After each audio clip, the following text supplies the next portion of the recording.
Hi, stars! I'm so obsessed with this edible Play Doh. It's soft, moldable, and it kept both the tiny Steinies entertained for quite a while. It's only two ingredients with an optional third, so it's super simple to make. Let's get started! Start with 1 cup of frosting, the flavor doesn't matter, and dump that into a bowl. And then take about 2.5 cups of powdered sugar and dump that right on top.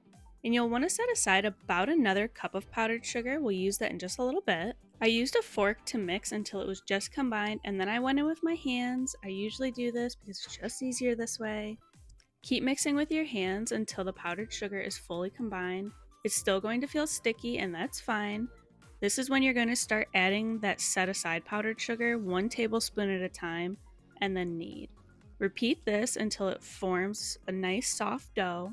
When the texture is acceptable for you, this would be the time to add the food coloring. You could definitely use colored frosting. I needed several colors for an activity, so it was just easier to dye them separately with white frosting versus buying 6 different colors of frosting and then having a bunch left over. Once your dye is fully incorporated, you're all done and you can start playing.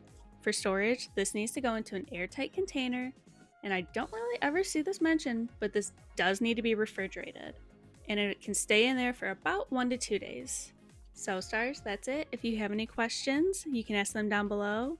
And then please like and subscribe if this video helped you out.